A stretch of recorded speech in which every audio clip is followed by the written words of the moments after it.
La alimentación es fundamental en la salud humana para tener un buen desarrollo físico y mental. Además de controlar el peso, la presión arterial y el colesterol, una dieta adecuada es vital para prevenir y controlar la diabetes, enfermedades cardíacas, derrames cerebrales, algunos tipos de cáncer y muchas otras enfermedades denominadas no transmisibles.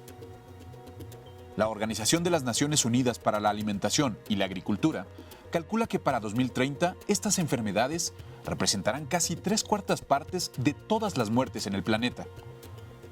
En una época en la que abundan los productos ultraprocesados, que son diseñados para ser consumidos incluso aunque perjudiquen la salud humana, es vital garantizar el acceso a información verídica y comprensible acerca de lo que comemos, para que nos ayude a tomar mejores decisiones sobre nuestra alimentación. ¿Qué tal? Mi nombre es Alejandro García Moreno y les doy la bienvenida a Nos Nutrimos de Naturaleza. Hoy contamos con la presencia de Ana Larrañaga. Ella es nutrióloga y directora general en Salud Crítica. Ana, muchísimas gracias. Muchas gracias por la invitación. Y también nos acompaña Alejandro Calvillo. Él es director en la Asociación Civil El Poder del Consumidor. Alejandro, muchas gracias. Gracias, Tocayo.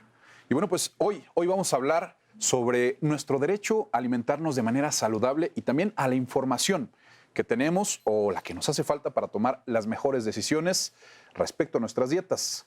¿A qué nos referimos cuando estamos hablando de alimentos ultraprocesados? ¿Quién empieza? Bueno, existe ya varias descripciones y varios documentos, ¿no? Particularmente de organismos internacionales, en los que se habla de ultraprocesados, y este término ha sido definido, ¿no? por un autor que categoriza a los alimentos dependiendo a su grado de procesamiento. Concluye que los ultraprocesados son aquellos productos, ya no los llama alimentos como tal, que están hechos como por partes de lo que originalmente alguna vez sí fueron alimentos, pero ya fueron reconstituidos en su totalidad o parcialmente, ¿no? Por ejemplo, un pastelito que dice ser de vainilla, pero realmente no tiene vainilla, tiene un saborizante artificial de vainilla, tiene un colorcito amarillo, pero no es natural, es un colorante ahí artificial. La harina ya no es una harina, ¿no? Un trigo integral, es una harina refinada, tiene azúcares que no son parte de ese producto porque no existe en la naturaleza, sino que todos los azúcares son añadidos y tiene por ahí, no sé, grasas y otros elementos para conservarlo. Entonces, tienes un producto que es comestible, pero que no deriva directamente o naturalmente de ningún producto que tú puedas obtener de la naturaleza, como si lo podrías hacer con una manzana hervida y después le pones canela y eso es un producto que tú procesaste en tu casa, pero es una manzana, es canela y a lo mejor le pusiste azúcar, ¿no? Está bien interesante. Sí, de hecho hay quien lo define, son los productos que tienen, les llaman ingredientes cosméticos, ¿no? Es decir, saborizantes artificiales, colorantes artificiales, emulsificadores, ¿no? Es decir, una cantidad de ingredientes que en la industria de alimentos son miles de ingredientes, ¿no? Que son sintéticos, muchos derivados del petróleo y que son añadidos y que la búsqueda que tienen estas empresas es de que el consumidor consuma cada vez más el producto y que los que no lo han consumido empiecen a consumirlo, y para eso utiliza mucho la entrada de grandes cantidades de azúcar, de grasas y de sodio, porque estos tres ingredientes son los que están en mayor cantidad en lo que llamamos comida chatarra. Si tú te pones a ver qué es la comida chatarra o a qué le decimos popularmente comida chatarra, pues normalmente son productos o altos en azúcar, grasas o sal, o una combinación de estos tres que son hiperpalatables. Cuando lo comes, sientes una sensación de placer porque te activa un centro de generación de una hormona que se llama la dopamina, y de hecho, pues esto te puede llevar a no solo comer, no puedes comer solo una, ¿no? Como hacía una propaganda, ¿no?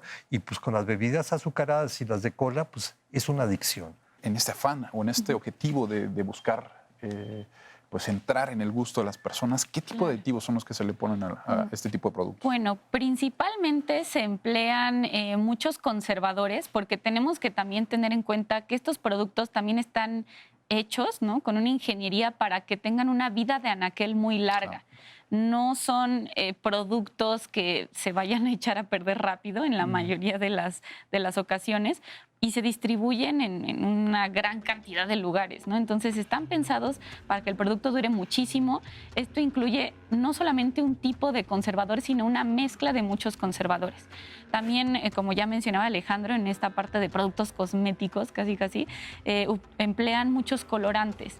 Y esto se puede ver, por ejemplo, con muchos jamones y salchichas, ¿no? Cuando tú tienes una salchicha real, que de verdad está constituida de partes, ¿no? Diferentes partes de un animal cualquiera, puedes ver la diferencia de los cambios de color, porque un animal, vamos, la constitución de un animal no es homogénea, sí, claro, ¿no? Y en cambio, cuando tú partes una salchicha y toda la salchicha tiene la misma consistencia y el mismo tono de rosa en toda la salchicha, es que ahí le pusieron un emulsificante para que toda tenga la misma consistencia, ¿no? Claro. Y el mismo color en todo el producto. Entonces, colorantes y bueno, desde luego también los saborizantes artificiales, ¿no? Que realzan el sabor o ya ni siquiera asemejan muchas veces al sabor original, ¿no? Un refresco de naranja y una naranja natural, pues algo claro tienen en común, pero definitivamente no estás probando o no está imitando de manera natural al sabor del producto que pretende imitar, ¿no? Y esto es algo delicado, si lo vemos desde el punto de vista en que muchos de estos productos se empiezan a probar desde edades muy tempranas. Incluso en algunos casos estos sabores pueden ser la referencia. Hay una deformación del gusto, sí, ¿no? Hay una programación del gusto desde muy pequeña edad. Los peores productos que hay en el mercado, es decir, los que tienen más azúcar, a veces más sal, más acidulantes, más colorantes, son los productos que se comercializan dirigidos a los niños, con estrategias mercadológicas tremendas. Los peores cereales que hay en el mercado de caja, ¿no?, son los cereales que se dirigen a los niños, ¿no? O sea, los cereales para niños son los que tienen más azúcar, son los que menos fibra tienen, ¿sí? Y tienen una estrategia de publicidad impresionante, ¿no? Tienen estas figuras de un tigre, de un elefante, su publicidad está asociada a eso, viene y tiene una leyenda grandísima que dice adicionado con vitaminas y minerales, ¿no? Todo es una mercadotecnia para engañar, con pastelillos, ¿no?, con una cantidad de cosas que forman esta comida chatarra que se vende, gran parte de ella, y eso es tremendo, en 1,5 millones puntos de venta en el país. Oye, pues regresamos, vamos a un corte, vamos a regresar con este tema del impacto en la salud de esto que hemos estado platicando, y el consumo de infantes de 0 a ¿qué años? De 0 a 4. Pues es una decisión no de ellos, sino de quienes somos responsables de los pequeñitos. Vamos a un corte y regresamos.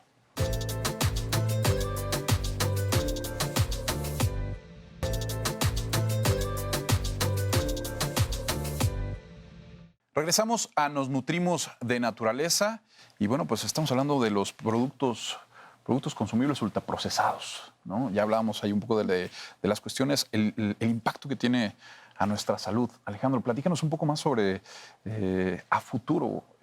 ¿Cuáles pueden ser las consecuencias de consumir este tipo de productos? O sea, en 2016 en México se decretaron 2 emergencias epidemiológicas, una por obesidad y otra por diabetes. En ningún país del mundo se han decretado emergencias epidemiológicas por esto que llamamos enfermedades no transmisibles. México es el primer país en hacerlo. Actualmente, más del 10% de los adultos presenta diabetes. Se estima que 1 de cada 2 niños nacidos a partir de 2010 en nuestro país va a desarrollar diabetes a lo largo de su vida. La Organización para la Cooperación y Desarrollo Económico, que no es un organismo especializado en salud, sino en competencia económica, en desarrollo económico, ha presentado recientemente un reporte y estima que la obesidad va a estar costando una reducción de 4 años en esperanza de vida de los mexicanos. Eso es terrible, es catastrófico. Sí. Y que va a tener un impacto de 5% del Producto Interno Bruto. Si se quiere ver desde un punto de vista de impacto económico en la cuestión de productividad, también representa un costo importante, ¿no?, en la cuestión económica, en la cuestión de productividad de estas personas y el costo que va a tener atender estas enfermedades que son perfectamente prevenibles? Los servicios de salud, si quisieran costear el tratamiento completo y de todos los casos de diabetes, pues colapsarían. Y esto no es algo que sea una falla únicamente del sistema de salud mexicano, sino que ningún país podría costear esta cantidad de casos de diabetes, ¿no? De ahí el 5% del Producto Interno Bruto que costaría. Ya ha estado, o sea, en el año 2000 se estimaba que eran 40,000 millones de pesos lo que costaba la obesidad en el país. Para 2016 ya se hablaba de 170 millones de pesos y así va, ¿no? Entonces, y el tema que en este país, ¿no? Gran parte de eso lo cubre el bolsillo de las familias. Entonces hay un proceso de pauperización. O sea, no solamente gente de muy bajos recursos, clases medias que tienen una persona que sufre diabetes y requiere diálisis, pues la diálisis todavía no está cubierta, ¿no? Entonces, una diálisis te cuesta 1,300 pesos, 1,400 pesos, y una vez o 2 veces a la semana, ¿quién puede pagar eso? Entonces, esto es de lo que no se habla, ¿no? Se habla de que no vamos a afectar a la economía del país, a la industria, al empleo, ¿no? Y nosotros damos empleo. Perdón, Bimbo tiene el mercado de pan industrializado. ¿Qué pasaría? No estamos proponiendo que desaparezcan las industrias, pero nada más hay que ver la concentración de la producción. ¿La concentración de la producción crea empleo? No, no crea empleo. Destruye empleos. ¿Sí? Es decir, si no tuviéramos una gran empresa panificadora que llegara a 1,000,000 por lo menos de puntos de venta, pues se resolvería con panaderos en los barrios y en los pueblos. O sea, eso te daría idea de cuántos empleos podría dar la panadería, ¿no? Descentralizada. Pero todas estas empresas centralizan, ¿no? Y cada vez mecanizan más la producción y requieren menos empleados, ¿no? Entonces, incluso la producción de alimentos, ¿no? Vuelve hacia las zonas, hacia las regiones, ¿no? Cuando hablamos de los mercados que ustedes han hablado, ¿no? Los mercados locales, eso desapareció, ¿no? Son lo que ha quedado muy pobre, pero hay que recuperarlos. Esa era la tradición, los mercados locales, con productos de los productores de la región, de los productores locales. Surge también otro tema, también va de la mano de la salud, pero también de la salud de nuestro medio ambiente, ¿no? Los impactos que también puede tener sobre la producción de todo este tipo de productos de consumo. ¿Cuántos recursos se consumen para poder tener todos estos productos ultraprocesados?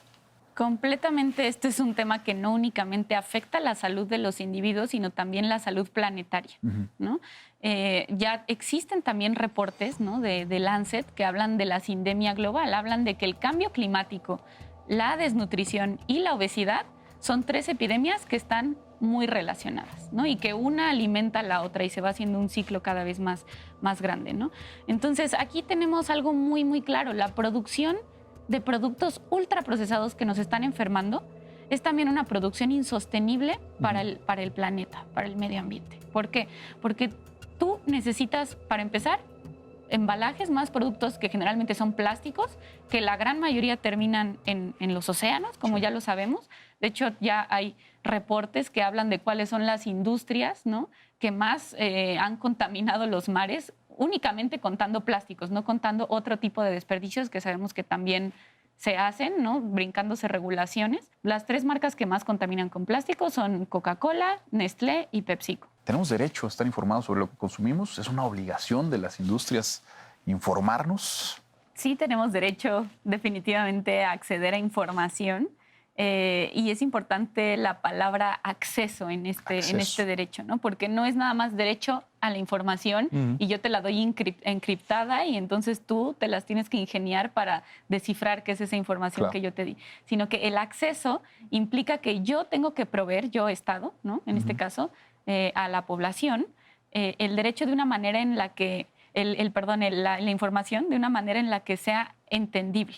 Tú tienes en la etiqueta actual, ¿no? No en lo que viene, sino en la etiqueta actual, sí, lo que tienes es en la parte de atrás una lista de ingredientes, ¿no? Tienes una tabla nutrimental que pues, es complejo realmente eso. Después la industria te maneja, por ejemplo, en el caso de los cereales, ¿no?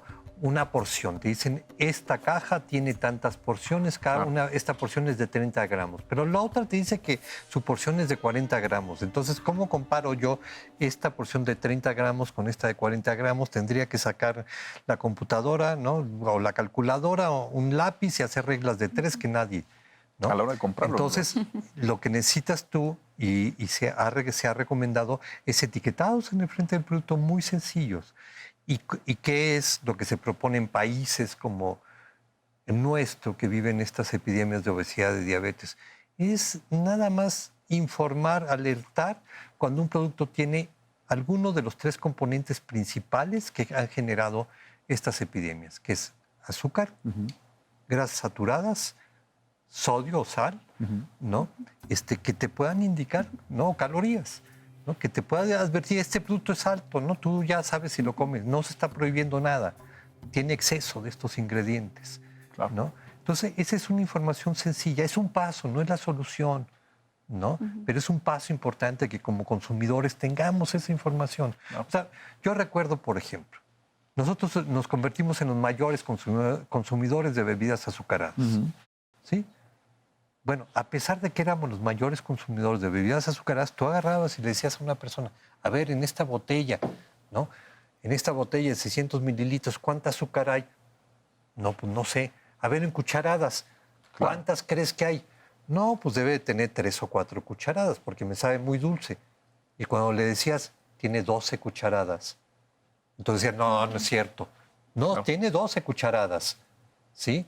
Y cuando hicimos nuestra campaña con pocos recursos que decíamos, te comerías 12 cucharadas de azúcar, ¿por qué tomas refresco? Entonces la gente se sorprendió. Pero, ¿quién paga esas campañas? Claro. ¿Quién puede mantener esas campañas? ¿No?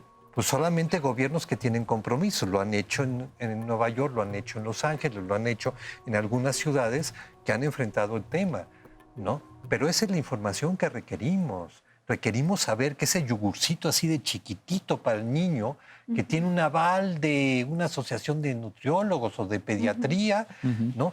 Esa cosita tiene una cucharada y media. Pensemos en una generación que crezca consumiendo menos productos ultraprocesados. ¿Cómo será esa generación? ¿No? Porque ya hablamos de la habituación al sabor dulce desde edades tempranas. Estaríamos hablando de una población que crece con un paladar, digamos, más adaptado a alimentos mínimamente procesados, ¿no? Probablemente. Y una población que no desarrollaría esta magnitud de enfermedades crónicas o las desarrollaría en edades más avanzadas, no desde la adolescencia, no desde los 20, 30 años, ¿no? Claro. Eso es algo ya muy positivo, ¿no? ¿Les parece si en el siguiente bloque tomamos esta parte de los cambios de hábitos y la responsabilidad que tenemos nosotros como consumidores? Claro. Bueno, pues vamos a un corte y regresamos. Quédese con nosotros.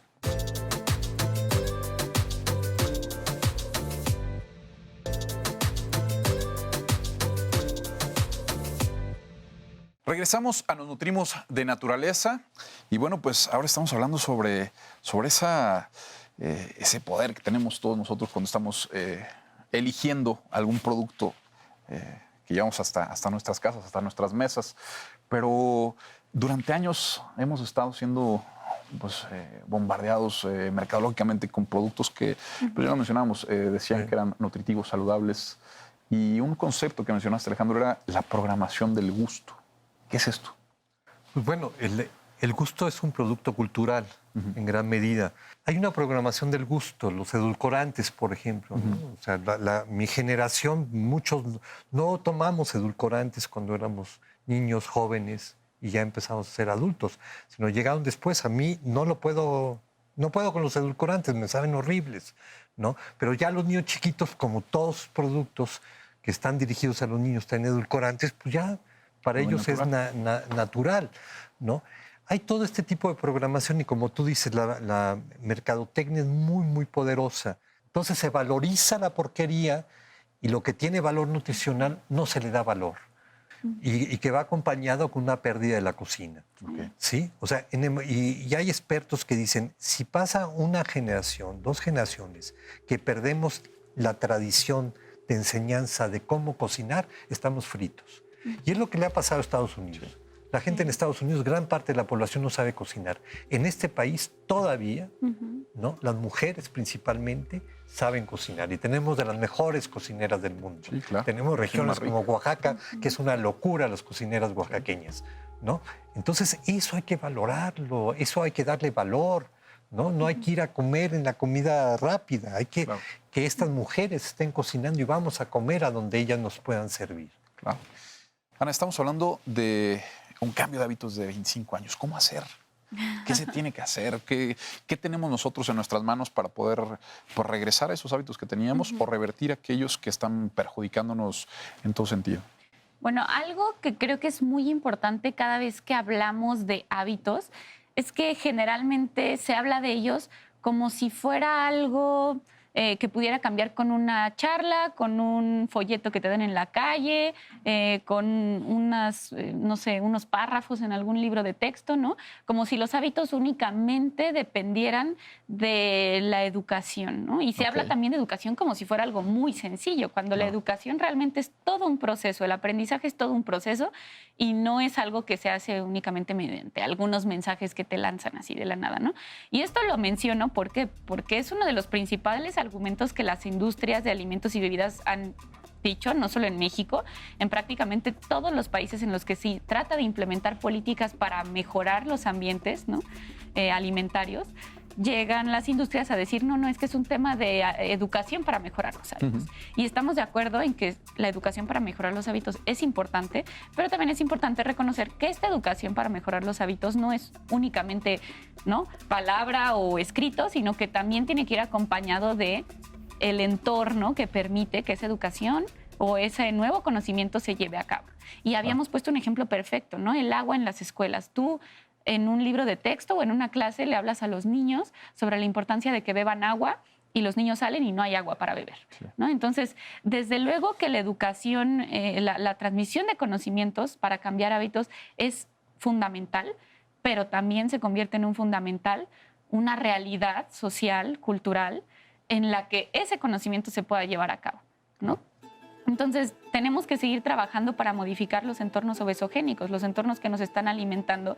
Y entonces sí podemos seguir tratando de hacer esta educación y que tenga un sentido real, que la gente realmente tenga un lugar en donde aplicarla, en donde llevarla a cabo, ¿no? Y bueno, empezar, pues ya lo mencionábamos, todavía en México tenemos muchos alimentos tradicionales, ¿no?, que rescatar, muchos productos locales y aquí, sin poner ejemplos concretos, cada una de las regiones de nuestro país tiene alguna fruta, alguna hortaliza, algún producto que se encuentra en esa región. Se trata de valorar ese alimento y de seguir consumiéndolo, no dejar que esas tradiciones culinarias mueran. Y también no tratar digamos, estandarizar o de que toda la población consuma un producto que no necesariamente pertenece a esa región, ¿no? Porque también hablamos de cadenas cortas de producción y de distribución para tener esa lógica de lo que es ambiental o sustentable, ¿no? Entonces, pues saber que, por ejemplo, en la Ciudad de México tenemos productos en las chinampas, hay productos que sí crecen en la Ciudad de México y habrá productos que no. Hay temporadas, hay estaciones que consumir las frutas, las verduras, las hortalizas de la temporada es otro gran paso que podemos hacer para comenzar a cambiar estos hábitos y sobre todo hacerlo desde la infancia. O sea, quienes tengan niños, niñas pequeños en casa, hacer estas adecuaciones desde que son pequeños, porque entonces sí van a crecer, ¿no?, con este chip de este producto, este mango, ¿no? Ahorita es temporada de mangos, entonces comíamos mangos en este mes y no en Navidad, ¿no? Sí, por supuesto. Bien, pues este programa se fue bastante rápido. Estamos cerrando. ¿Qué les parece? Vamos a empezar con las conclusiones. Cerramos con esto. ¿Cuál sería el escenario ideal? ¿Qué estrategias se deben de implementar? ¿Quiénes tienen que participar para poder tener un escenario ideal en la cuestión el gobierno actual, varios funcionarios han creado el grupo intersectorial de seguridad alimentaria, medio ambiente y competitividad, ¿no? Hay gente de economía, hay gente de salud, hay gente de agricultura, hay muchos metidos en este proyecto. Ojalá que esto vaya adelante, porque la visión es una visión integral, es una visión de que hay que apoyar la producción, ¿no? Mediana y pequeña producción de alimentos diversos, hay que fortalecer los mercados locales, hay que distribuir y hacer más asequibles a las personas los alimentos, ¿no? Que realmente alimentan, que son alimentos reales, ¿no? Y también hacer menos asequibles los otros, ¿no? En precio, en disposición, porque ahorita lo que es asequible, más inmediato, es la comida que no es saludable. Claro. Entonces tenemos que hacer ese cambio y va acompañado con regular bien los alimentos en las escuelas, que no haya publicidad de estos productos que no son saludables a los niños, que se pongan medidas fiscales a los productos que no son saludables para que esos recursos vayan a subsidiar los alimentos que son saludables. En fin, son las políticas que desde hace años promovemos y que son recomendadas a nivel internacional. Ana.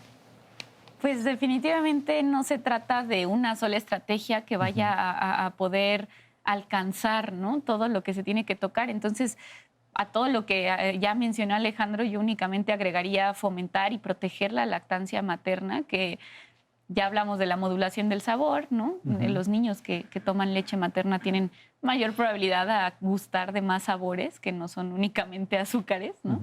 Entonces, la lactancia también es un tema fundamental y desde luego tener siempre en consideración en todas estas políticas, etiquetados, impuestos saludables, regulaciones a la publicidad, se tiene que tener muy presente el interés superior de la salud de los niños y niñas, ¿no? Claro. Es algo fundamental. Bueno, pues también a manera de conclusión, los alimentos son la fuente de donde obtenemos lo necesario para vivir. Una buena nutrición es nuestra primera defensa contra enfermedades, como ya lo veíamos aquí, tanto transmisibles como no transmisibles.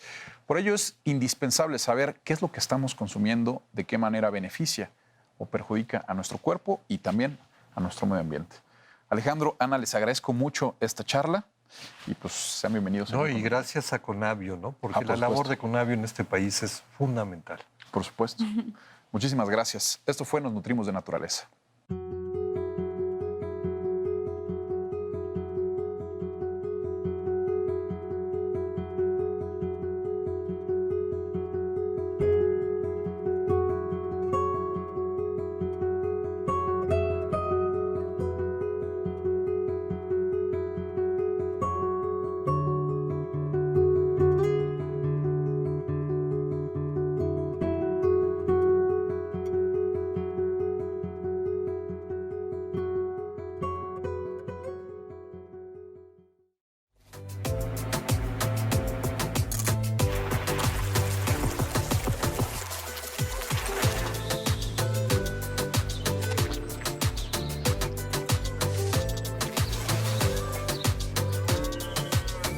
Muchas gracias una vez más por acompañarnos en una transmisión en vivo a través de la página de Facebook de la Conavio. Este es un programa más de la serie Naturaleza. Nos nutrimos de naturaleza. Hoy, un programa que nos va a invitar a reflexionar justamente sobre nuestras decisiones de consumo. Y para hablar de eso, pues me encuentro con Ana Larrañaga. Ella es nutrióloga, directora general en Salud Crítica. Ana, ¿qué tal? Hola, ¿qué tal? Muchas gracias por el espacio. Al contrario, muchas gracias. También está Alejandro Calvillo, él es director de la Asociación Civil El Poder del Consumidor. Como les decía, con ellos vamos a hablar sobre nuestro derecho a alimentarnos de una manera saludable y también el derecho a la información de los productos que estamos consumiendo, que van a influir, por supuesto, en las decisiones que tomemos antes de comprar o no un producto determinado. Muchísimas gracias, Alejandro, muchísimas gracias, Ana. La dinámica de esta charla es bastante interesante porque hace unos momentos se acaba de transmitir el programa de la serie Nos Nutrimos de Naturaleza por el 11, como todos los sábados a la 1 de la tarde, y aquí esta charla que tenemos nos da la oportunidad de platicar directamente con aquellas personas que algunos siguieron el programa, algunos otros se están integrando a través del perfil de la Conavio, pero vamos a hacer esta invitación para que hagan sus preguntas directamente, comentarios, y entablar esta conversación pues, de manera directa con ustedes, que son nuestros especialistas. ¿Qué les parece si empezamos planteando pues algunos de los temas que se abordaron en el programa? Para empezar, el derecho a la información de nosotros como consumidores. ¿Quién empieza? Si quieres, inicio como Por favor, director de Alejandro. una organización que defiende los intereses de los consumidores. El primer derecho, bueno, hay que partir de que los derechos de los consumidores son derechos humanos, ¿no? Están reconocidos así por Naciones Unidas. Y el primer derecho es el derecho a la información. Y en el caso del tema de que nos nutrimos de naturaleza, pues lo primero que hay que empezar a ver es que ya no nos nutrimos de naturaleza, ¿no? Nos hemos empezado a nutrir de productos elaborados en laboratorios por ingenieros en alimentos que tienen cientos de aditivos, saborizantes artificiales, colorantes artificiales, emulsificantes, es decir, es una comida totalmente artificial, ¿no? Claro. Entonces lo que necesitamos nosotros es saber qué estamos consumiendo. Y normalmente lo que tenemos como información los consumidores, desgraciadamente es lo que nos dice la publicidad, ¿no? Y la publicidad lo que busca es que compremos el producto, no busca informarnos, ¿no?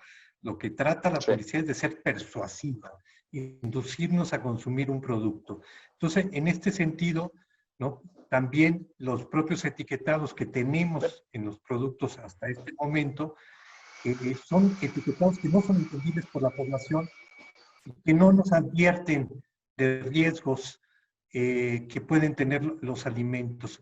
En este sentido, estamos dando un avance con esta administración que no se había podido en las administraciones anteriores, de por lo menos avanzar en tener información de aquellos ingredientes en los productos que pueden generar daños en salud relacionados principalmente con obesidad, diabetes, hipertensión, que son las principales causas de muerte en nuestro país y que en este momento son las principales comorbilidades asociadas a la COVID-19. Sí, totalmente de acuerdo con Sí, lo que comenta Alejandro y creo que yo resaltaría un punto que tocó que es bien importante, que durante muchos años no se ha diferenciado o no había existido un esfuerzo desde los gobiernos para diferenciar y para hacer llegar a la población otro tipo de información y es que se confundía o se manejaba la publicidad como si fuera información. Y creo que aquí es la gran diferencia. Publicidad e información son dos cosas completamente diferentes. La publicidad definitivamente va a estar encaminada a que las personas consumamos más de el producto que sea, bueno o malo para nuestra salud. La publicidad lo único que está tratando de hacer es impulsarnos a nosotros al consumo de un producto, mientras que la información pues es algo que puede ser neutral o puede ser de advertencia cuando el producto causa daño y la información sí está encaminada a que la toma de decisión pues sea lo mejor para las personas sin importar si eso puede afectar o Es no lo el que no consumo de un puedo producto. apagar el Facebook, creo. O sea, este lo puedo aumentar. claro. Oye, interesante este planteamiento que hacen Alejandro y Ana, justamente sobre pues lo que deriva de un consumo inadecuado de alimentos, ¿no? Hoy, bien lo mencionas, Alejandro, la pandemia que estamos enfrentando, pues nos hace reflexionar de manera mucho más profunda sobre las consecuencias, ¿no? México está con graves problemas de obesidad, de diabetes, de hipertensión, y esto, bueno, pues directamente está relacionado con nuestros hábitos alimenticios, nuestros hábitos de consumo. Hoy estamos viendo pues, unas consecuencias bastante, digamos, negativas en cuanto a la reacción que podemos tener nosotros como mexicanos de acuerdo a nuestros hábitos previos con un escenario como esta enfermedad, ¿no? Que nos está afectando hoy en día. Pero no es la única, ni será la única, ¿no? Y bueno, pues ya se hablaba, por ejemplo, en el que la Naciones Unidas decía que para el 2030 la gran mayoría, un tercio de las enfermedades que vamos a padecer los seres humanos van a estar relacionadas con las no transmisibles. Justamente es algo que estamos empezando a ver. ¿Qué opinan de esto? Sí, hay que reconocer que las principales causas de muerte y de enfermedad de nuestro país son las enfermedades crónicas no transmisibles. Hay una transición epidemiológica, así se le llamaba, y así se le llama, ¿no? De haber pasado de enfermedades transmisibles a no transmisibles. Y las no transmisibles tienen que ver con nuestros estilos de vida y en gran medida el cambio en la dieta. Hemos sufrido un cambio en la dieta muy grande. México es el mayor consumidor de alimentos ultraprocesados en América Latina y hay una relación directa en un estudio de la Organización Panamericana de la Salud entre mayor consumo de ultraprocesados, mayor índice de masa corporal. Y la obesidad no es un tema estético, ¿no? El asunto es de que se convierten en enfermedades, ¿no? La propia obesidad mórbida, ¿no? La diabetes, la hipertensión, varios tipos de cáncer.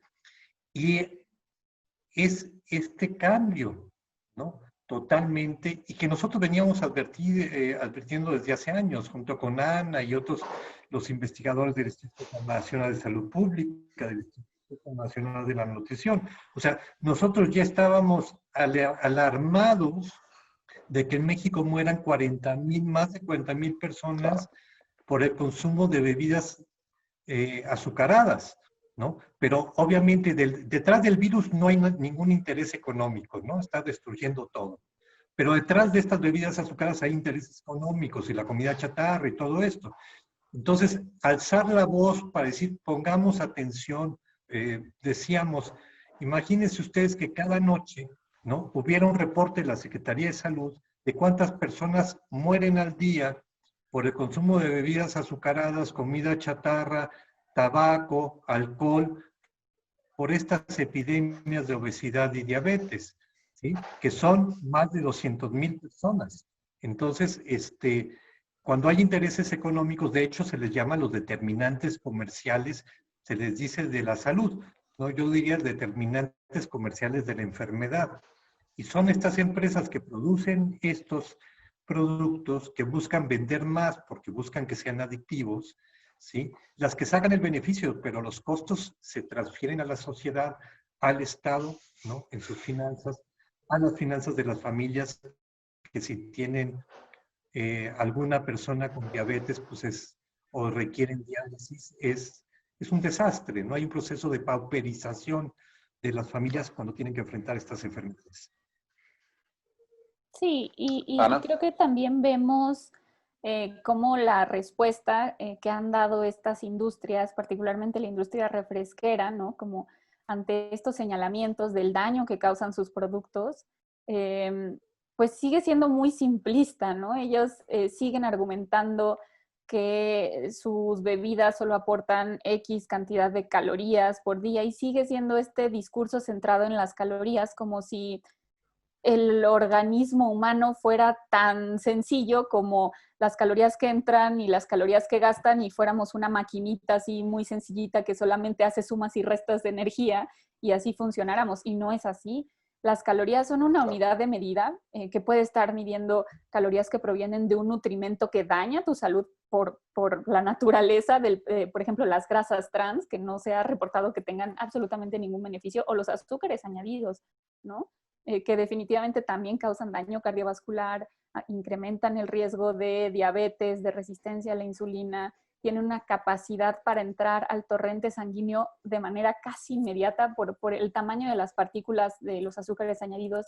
Es muy ligero, tienen un peso, digamos, molecular muy ligero y entonces no se tienen que ir deshaciendo y metabolizando para poder entrar a la sangre, que es un proceso que sí sucede con los alimentos naturales. Tu cuerpo tiene que pasar por un proceso que incluye la digestión para que entren estos nutrimentos al torrente sanguíneo y comencemos a hacer esa absorción, que es como formalmente la parte de la nutrición, ¿no? Que es un proceso que ya no se controla.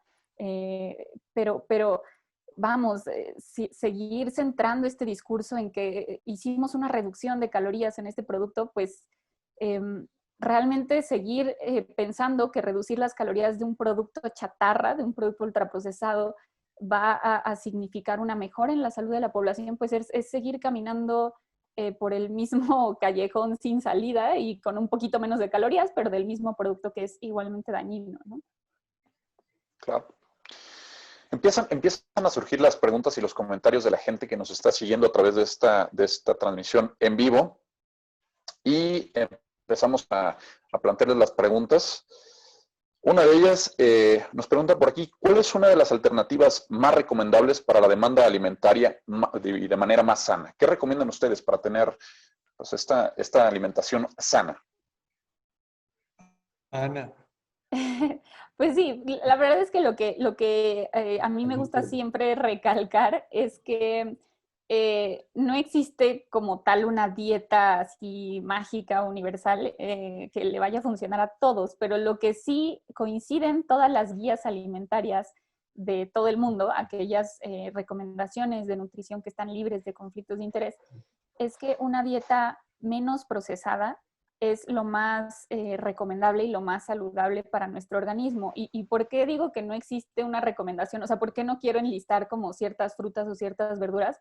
Pues porque estas van a ir cambiando conforme la región, ¿no? La geografía de cada lugar pues va a determinar el tipo de, el programa se llama, ¿no? Nos nutrimos de naturaleza, la biodiversidad, la cantidad de especies vegetales y animales que existen en cada región geográfica, pues son de lo que nos nutrimos, es el ciclo del que todos nos alimentamos. Entonces, no se trata de recomendar un producto en específico, como de repente escuchamos, es que el salmón es muy saludable. Y tú, bueno, sí, pero no vas a recomendar salmón a una comunidad que quizá pues no tiene eso a la mano, no es un animal que se encuentre ahí o un kiwi a una persona que vive en una zona semidesértica, no sé, ¿no? Entonces, por eso es tan importante que la dieta sea basada en los alimentos que se pueden encontrar de manera local y que sean los alimentos naturales, ¿no?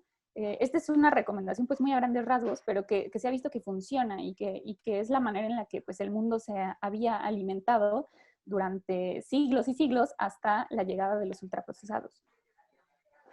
Sí, yo quisiera agregar nada más a esto que menciona Ana.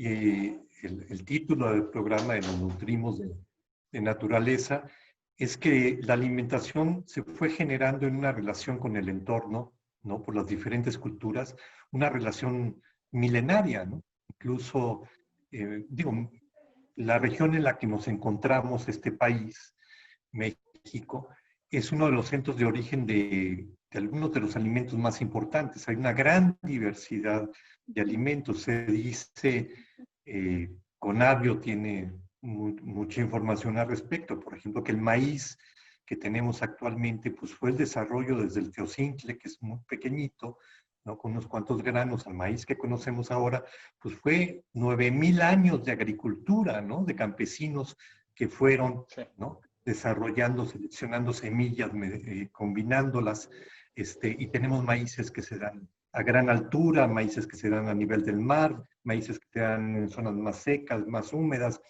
y esto habla de una cultura, ¿no? Obviamente entramos en relación con otras culturas, hay intercambio de alimentos, pero el otro elemento tal vez muy interesante, ¿sí? De que nos alimentamos de naturaleza, es también qué impacto tiene cómo producimos nuestros alimentos en la naturaleza para que esa naturaleza nos siga alimentando. Y lo grave es de que todos estos productos ultraprocesados se basan en una producción masiva de monocultivos tremendos contra muchos transgénicos, en el caso del maíz y de otros alimentos, ¿no? Con una gran cantidad de agroquímicos, pesticidas, que erosionan los suelos, que contaminan los ríos, los mantos acuíferos, y que hay un gran uso de combustibles fósiles para esa agricultura, y hay una gran emisión de gases de efecto invernadero, también muy basada en el consumo de carne, ¿no? Y entonces tenemos esta destrucción del Amazonas, de muchas selvas, ¿no? Sí. Para sembrar granos, soya, para alimentar a los animales y después comer la carne. Entonces, tenemos que recuperar esta visión integral de nuestra alimentación de tal manera que también protejamos el medio ambiente. Muy bien. Más preguntas.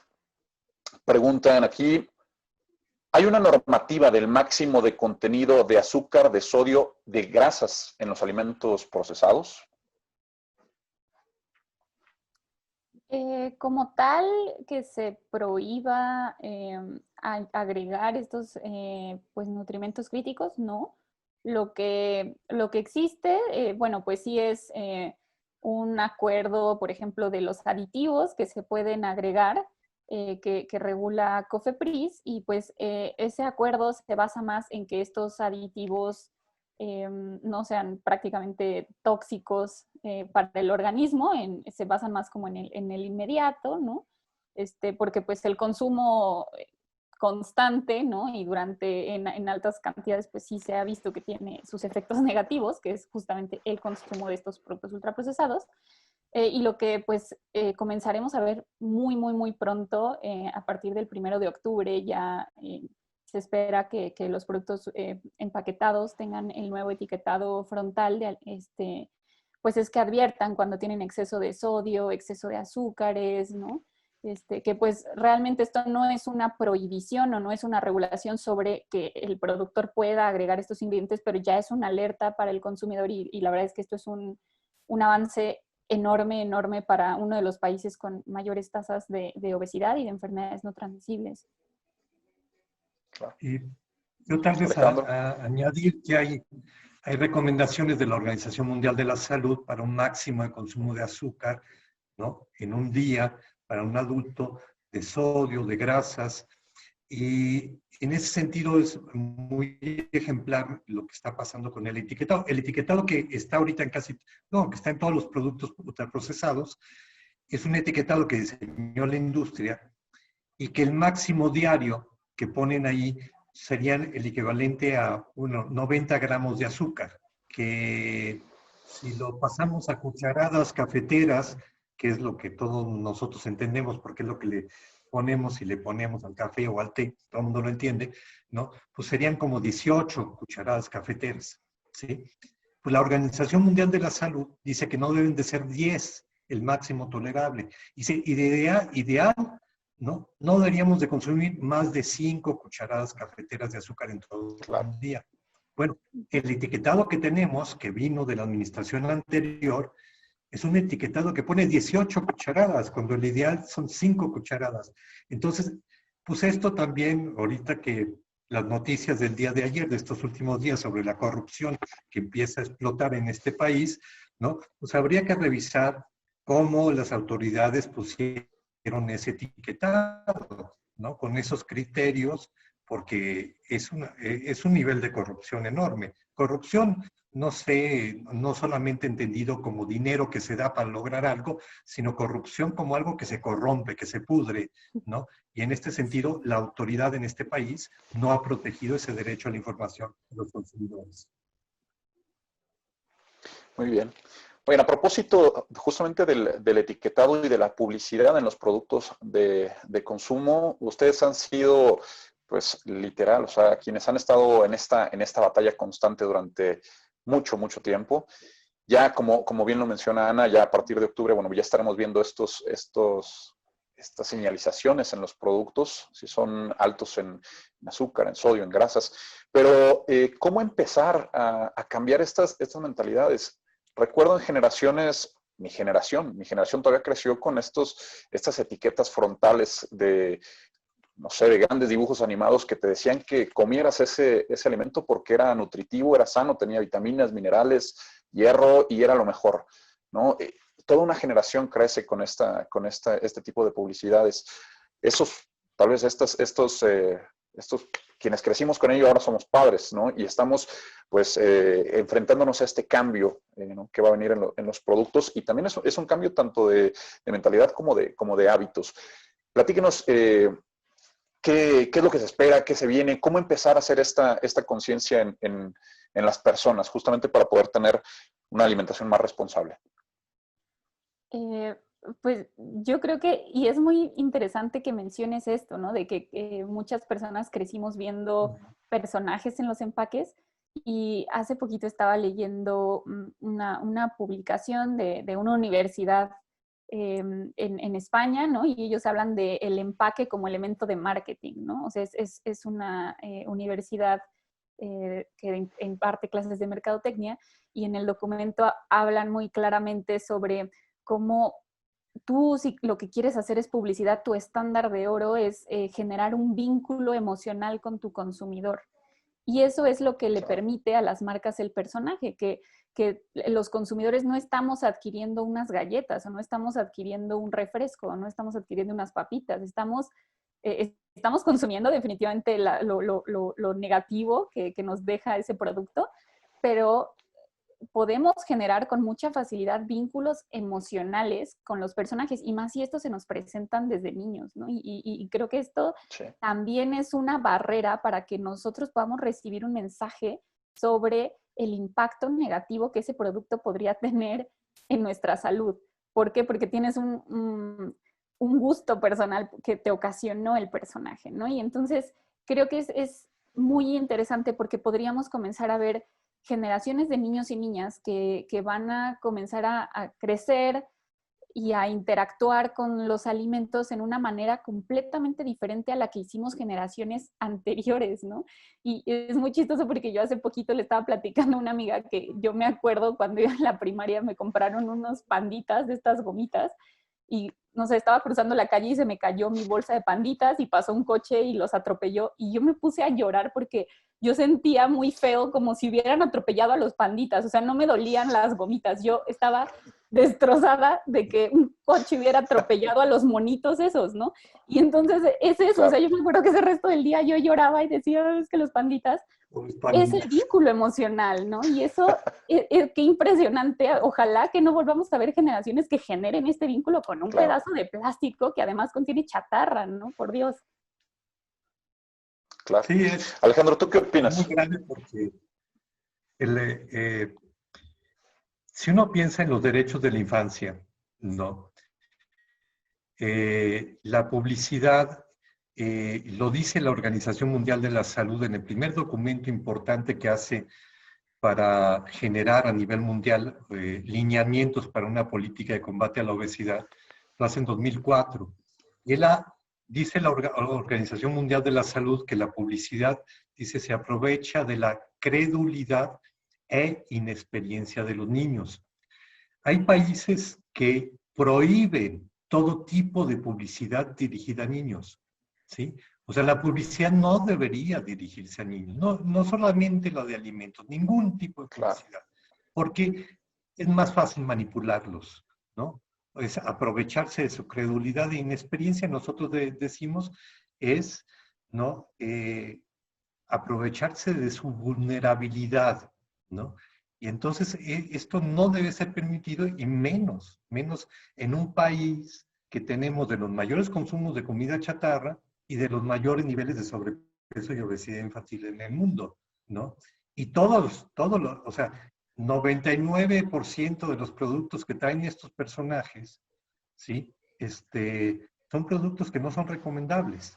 Además, se les puede decir a la empresa, ¿no? La empresa dice, no, pues este tigrito que todo el mundo conocemos, ¿no? Tigre Toño, ¿no? Que se conoce más en nuestro país. Nosotros hicimos algún taller con estudiantes de secundaria en Iztapalapa y pues lo identificaban el 100%. Y a Madero y a Zapata no los identificaban el 100% de los alumnos, ¿no? Entonces, este tigrito, ¿sí? Bueno, pues señores de la empresa que los producen, ¿no? ¿Por qué no pueden usar su tigrito, pero pues para un producto saludable? ¿Por qué no usan estos personajes para promover productos saludables y no productos que incluso los inducen a la adicción? Porque un niño que desayuna las caritas, a ver, trata tú de que empiece a desayunar avena, ¿no? Es muy difícil, se vuelven muy adictos al azúcar, ¿no? Entonces, esto es una de las cosas fundamentales, son los niños. Muy bien. Una pregunta aquí está bien interesante. Dice, los productos ultraprocesados tienen éxito debido a la facilidad de su preparación. ¿Cómo podemos luchar contra esto en una sociedad que nunca tiene tiempo? Creo que sí, esa es una pregunta interesante, pero también me parece que ese factor del tiempo, si bien es cierto, también es un factor de el que las industrias que producen estos productos ultraprocesados se engancharon para posicionar a sus productos en el mercado, ¿no? Estos llegaron, surgieron en Estados Unidos, ¿no? Con mayor fuerza en una época como de posguerra, en el que las mujeres se incorporaban cada vez más a los espacios laborales y entonces comenzaron a vender esta idea de tú ya no tienes tiempo de hacerte cargo de tu alimentación, déjalo en nuestras manos, ¿no? Se comenzaron a comercializar de esta manera en gran escala y a veces creo que juegan mucho con esta idea de que cocinar es algo demasiado complicado, que nos toma demasiado tiempo, que no lo vamos a lograr. Y lo digo porque es la misma línea de mensajes que utilizan para promocionar otro tipo de productos. Y el ejemplo que me viene a la mente es con la lactancia. O sea, yo he visto comerciales de fórmula láctea, ¿no? Que son completamente violatorios del código de sucedáneos de leche materna, que dicen a las madres mensajes como no sé, dar leche materna es muy complicado, ¿no? Y como insinuando que dar un biberón es más fácil, cuando la crianza de un niño o una niña, pues igual es un trabajo de tiempo completo, ¿no? O sea, no es que un producto en el mercado te vaya a facilitar la vida, ¿no? Y creo que también, si bien es cierto, tenemos que tomarnos tiempo, la verdad es que una vez que te adentras en la cocina y escoges tus ingredientes, vas viendo qué te gusta, qué no te gusta, pues cocinar no es tan difícil. No tenemos que ser chefs, no tenemos que hacer un platillo que se vea así espectacular, pero vamos a ver que la manipulación y preparación de los alimentos no es tan difícil como esta publicidad nos quiere hacer creer, ¿no? O sea, sí es una manipulación de tú no tienes tiempo para hacerlo y es muy difícil y mejor abre esta lata, ¿no? Yo creo que hay dos elementos ahí muy importantes. Uno es la accesibilidad a los alimentos para prepararlos en casa, para prepararlos en la cocina, ¿sí? Elementos naturales, porque uno sale de casa, ¿no? Si uno vive en un barrio popular, pues sales a la calle y lo que te encuentras en la primera cuadra son 3 tienditas, ¿no? De la casa de la familia que quiere tener otro ingreso y pues abre la ventana o la puerta de un cuartito que da a la calle y ahí llegan los refrescos, ahí llegan, la distribución está ahí a la puerta esperando a ver quién abre la puerta, ¿no? Entonces, uno es la accesibilidad. O sea, hay que hacer programas para que la gente tenga acceso a ese tipo de alimentos. Y el otro es recuperar la cocina, ¿no? O sea, la cocina es el espacio de encuentro, ¿no? Incluso cuando uno trabaja y no tiene tiempo de ir a su casa, ¿sí? Por ejemplo, en una gran ciudad, el tiempo de comer es un tiempo para compartir, ¿no? La comida rápida es lo peor y lo más antisocial que puede existir, ¿no? Entonces tenemos que recuperar eso. Y la cocina culinaria, o sea, la cultura culinaria de México, la cultura de la cocina, de nuestros alimentos, es una de las más ricas del mundo, ¿no? Declarada Patrimonio de la Humanidad. Entonces, se dice, ¿no?, que si una sociedad pierde, ¿no?, en 1 o 2 generaciones el conocimiento transmitido para saber cocinar y preparar alimentos, está perdida. Y eso es en gran medida lo que ha pasado en Estados Unidos, ¿no? Perdieron sus tradiciones que traían de Europa, ¿no? Y les empezaron a meter todos estos productos ya preparados y ya no, muchísima gente no sabe cómo cocinar. Entonces hay que recuperar incluso en las escuelas los talleres de cocina, ¿no? Que los niños, en Japón, por ejemplo, los niños les hacen reconocer decenas de diferentes sabores de la cocina japonesa, ¿no? Hay juegos de ponerle a los niños, taparle los ojos, ¿no? Y son muy divertidos, los niños encantados, y les empiezan a dar algunas frutas o algunas verduras y tienen que identificarlos. Hay muchas maneras de recuperar esta cultura culinaria, ¿no? Y esta cultura alimentaria, que es lo que ha sido muy golpeada por esta invasión de productos. Muy bien. Oigan, pues nos están viendo desde distintas partes del país y desde distintas partes del mundo. Nos están viendo desde Colombia, nos envían saludos, desde Reino Unido, están viéndonos desde Chiapas, desde Guerrero. Les agradecemos, bueno, pues que nos siguen en esta transmisión de Facebook Live. Los invitamos a que la compartan y a que nos hagan llegar sus preguntas para que la respondan Alejandro Calvillo y Ana Larrañaga, que bueno, el tema está bastante interesante.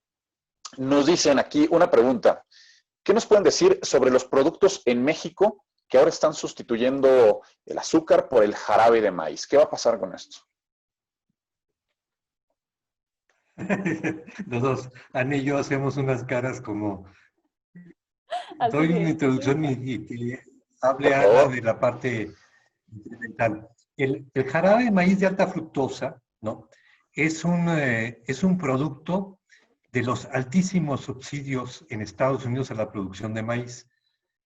Los subsidios a la producción de maíz son históricos, a tal grado de que hay tanta producción de maíz que eso llevó, ¿no?, a la prohibición del alcohol, porque se producía alcohol a través del maíz y se bebía alcohol, no lo podemos imaginar, ¿no? Pero las escenas eran que en los lugares de trabajo, en los recesos, tomaban alcohol. El alcoholismo fue tremendo y de ahí vino la prohibición y bueno, ya hemos oído estas historias, ¿no? Pero después esto viene a la producción de jarabe de maíz de alta fructosa que viene a sustituir al azúcar.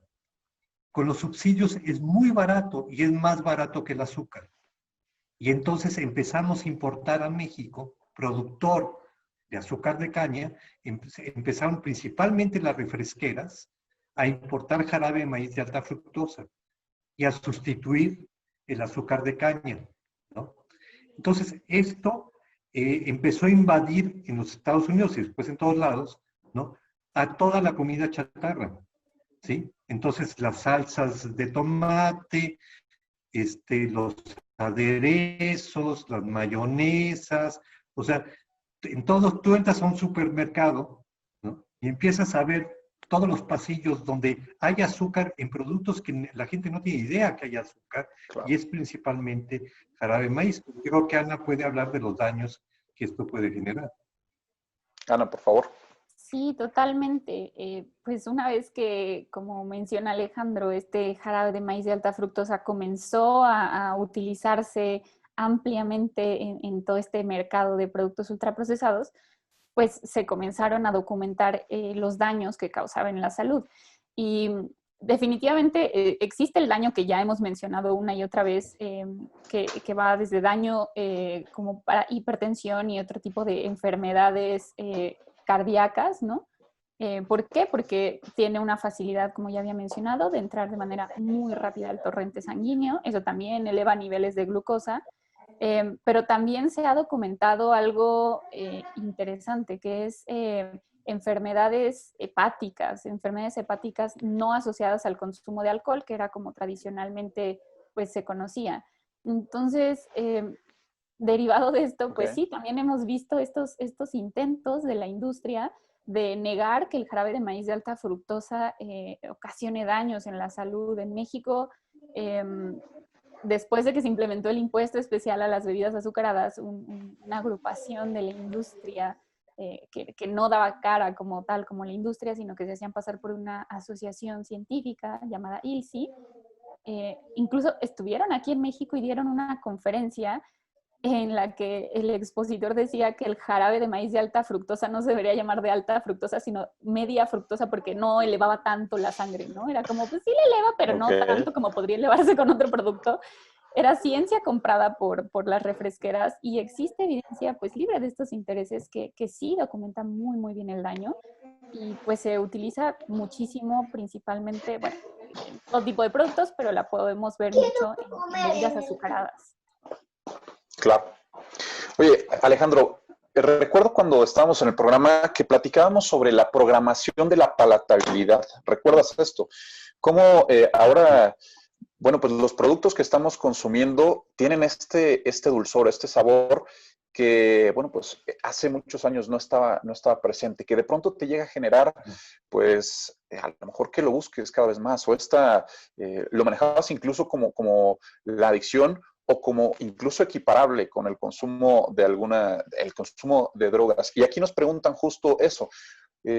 ¿Por qué haces esta comparación de los alimentos ultraprocesados con el consumo, con la adicción que genera el consumo de drogas, Alejandro? Bueno, hay estudios muy claros de cómo el consumo de azúcar, ¿sí? Y de bebidas azucaradas te genera una descarga, ¿no? De dopamina, que es una hormona conocida como la hormona del placer, se genera a nivel cerebral y es una hormona que se genera cuando tú tienes una alta satisfacción. Entonces las drogas, el sexo, ¿no? Generan esta descarga de dopamina. Y las imágenes que cuando una persona se vuelve adicta, por ejemplo, hay imágenes en el cerebro que el centro de generación de la dopamina, lo que sucede, por ejemplo, con una gente adicta al alcohol o adicta a la cocaína, se va reduciendo. Es decir, necesita más ingrediente para lograr la descarga de dopamina que antes lograba, ¿sí? Entonces, es una mayor demanda. Y lo mismo sucede, exactamente sucede con las personas con obesidad que han generado esa adicción al azúcar. El azúcar es adictiva. Y se lo recomiendo mucho, está en YouTube, un documental que se llama Sobredosis de azúcar. Está así en español, es de la televisión francesa y está traducido. Ahí vienen unos estudios que se hicieron con ratas de laboratorio, donde ratas adictas a la cocaína, ¿no? Y ratas adictas a la bebida azucarada, se demuestra que se vuelven más adictas y pueden dejar la cocaína para irse al azúcar, ¿no? Eh, yo incluso hago esta reflexión.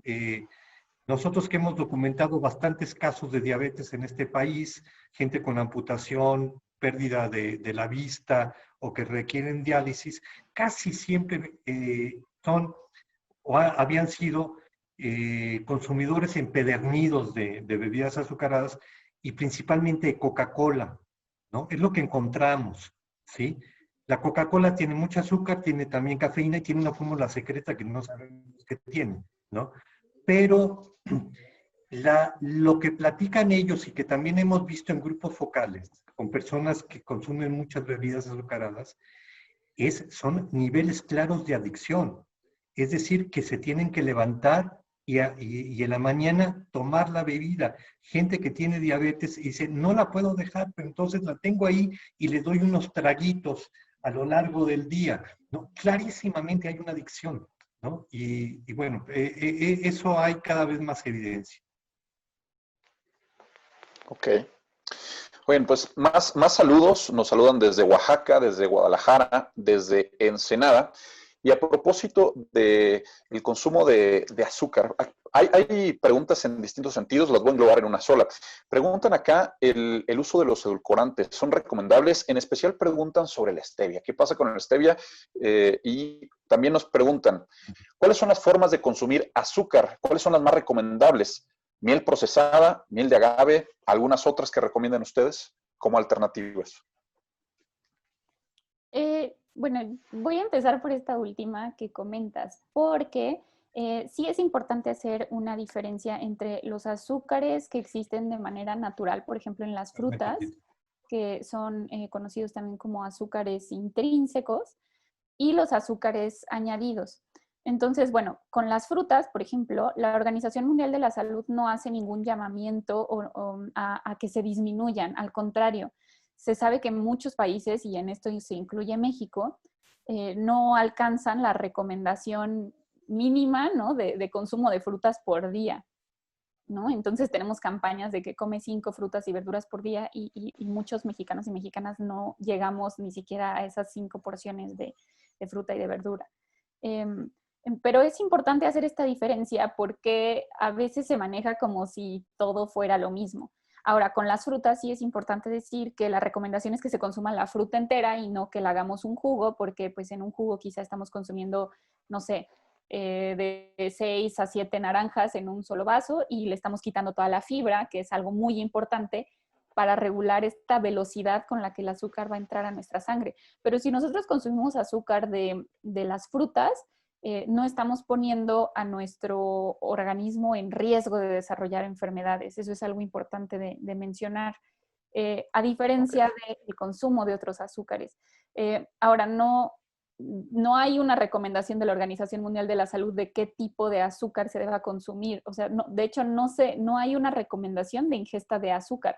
Hay un límite, que es lo que no se recomienda rebasar, pero no existe una recomendación porque nuestro organismo tiene la capacidad de, digamos, ir desdoblando los carbohidratos que consumimos en partículas pequeñas que se convierten en la glucosa que alimenta, por ejemplo, a nuestro cerebro. Pero esto no significa que tengamos que consumir glucosa, ¿no? Significa que Claro. a partir de verduras, a partir de frutas, tu cuerpo tiene la capacidad de hacer ese desdoblamiento y alimentarse, ¿no? Entonces, también es ahí como un poco manipulación de que, pero es que el cerebro necesita glucosa, entonces tú necesitas consumir azúcar. No, significa que tu cuerpo tiene la capacidad de hacer esa metabolización de una alimentación pues natural y sin azúcares añadidos, ¿no? Y no sé si Alejandro quiera comentar sobre los edulcorantes artificiales. Sí, los edulcorantes artificiales sí representan riesgos. El más inmediato que incluye a la stevia es de que generan el hábito a lo dulce. Hay muchos estudios que demuestran que hay aumento de consumo de edulcorantes en una población y no ves una reducción de la obesidad, ¿sí? ¿Qué significa eso? Pues significa que cuando yo estoy bebiendo o tomando una bebida con edulcorante, ya tengo un hábito a lo dulce y entonces dejo esta bebida y voy a buscar y como y después quiero algo dulce. Entonces, ese hábito a lo dulce lo mantienen los edulcorantes no calóricos, pero aparte de esto, hay diversos estudios, incluso cuando discutimos nosotros la norma oficial mexicana sobre la modificación de la norma de etiquetado, se presentó esa evidencia sobre los edulcorantes. Los productos que traigan edulcorantes van a tener una advertencia que va a decir contiene edulcorantes no recomendable para niños, ¿sí? Se presentó toda la evidencia al respecto y un estudio hecho en el Hospital Infantil de México, donde se demostró, como en estudios en otros países, un impacto metabólico en la población, ¿no? Especialmente de los niños, en un ejercicio que se hizo con los niños. Inhibe una hormona, que esa hormona nos da el sentimiento de saciedad. Entonces, cuando esto sucede, pues entonces yo busco comer de más. Y es algo que se vincula, se dice mucho sobre los edulcorantes no calóricos, que te dan una señal al organismo de que está entrando algo dulce, pero al no entrar, entonces después lo demando yo y lo busco para comerlo, ¿no? Para ingerirlo. Oye, y preguntan, hacen énfasis en las mieles. ¿La miel de abeja y la miel de agave se recomiendan como una alternativa? Pues como una alternativa a los jarabes, yo creo que puede serlo, pero igual la verdad es que se tiene que consumir con moderación porque son igual azúcares que entran de manera muy rápida en la sangre, ¿no? O sea, por eso la importancia cuando hablamos, por ejemplo, de las frutas, porque siempre vienen acompañadas de alguna fibra natural y las mieles sí son azúcares libres, azúcares que entran con mucha velocidad a la sangre. Se pueden integrar como parte de una alimentación mínimamente procesada, que es la recomendación, pero sí tenemos que ser muy cuidadosos y cuidadosas de la porción de miel, ¿no? O sea, a mí me gusta, por ejemplo, de vez en cuando endulzar un té o una infusión con un poco de miel de abeja, pero es en cantidades muy pequeñas. Pero esa también es la ventaja de consumir productos naturales, que tú tienes aquí este control de decidir cuánto endulzante vas a agregar a tu alimento en comparación con, por ejemplo, estos tés helados que ya vienen en botellita, que sin que tú hagas algo, ya tiene sus 12 cucharadas de azúcar, ¿no? De entrada. Entonces, creo que pueden ser integradas en la dieta, pero aquí sí, pues la recomendación es que sea en cantidades muy pequeñas y personas que viven con diabetes tienen que considerar que el consumo de mieles, pues sí va a elevar su glucosa sanguínea. Entonces es algo que pues tiene que estar considerado si se están administrando insulina, por ejemplo, ¿no? Muy bien. Más saludos, nos saludan desde Santiago, Miahuatlán, en Puebla, nos saludan desde Francia, desde Morelia. Como les digo, bueno, pues este programa está llegando a muchas partes de nuestro país y en otros lados del mundo. Gracias por vernos, gracias por seguir esta charla, gracias por sus preguntas y comentarios. Compartan esta liga y como les recuerdo, cada sábado vamos a estar tocando distintos temas. En esta ocasión, pues tiene que ver con alimentación y el consumo, el derecho el de los consumidores y también el poder de los consumidores que tenemos.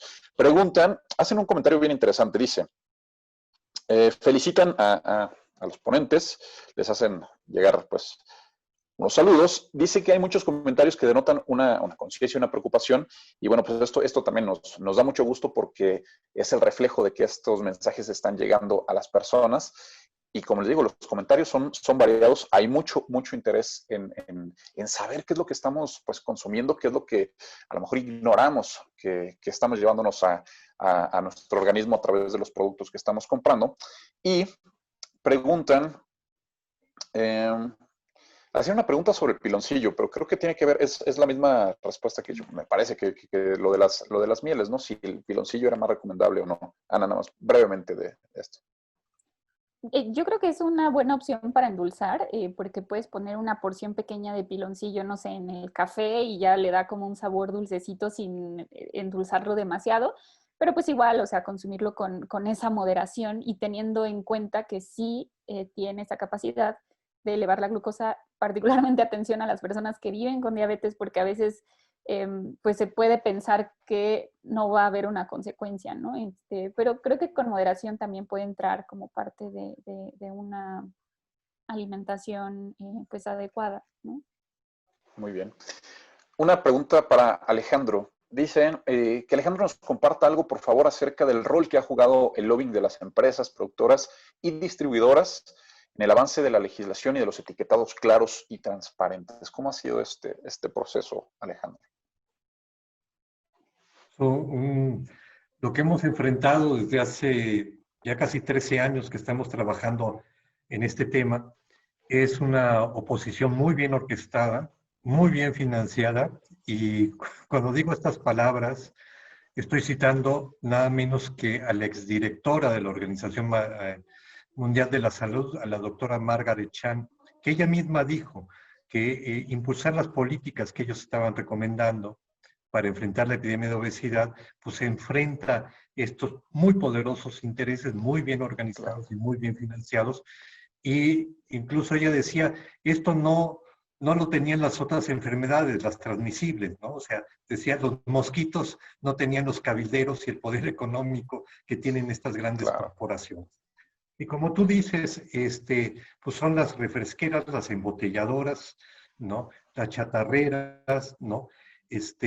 Y tenían un control, lo digo así porque ha habido un cambio en esta materia, en esta administración, pero un control total de la Secretaría de Salud, de COFEPRIS, no se diga de la Secretaría de Economía, ¿no? Donde no se podía avanzar.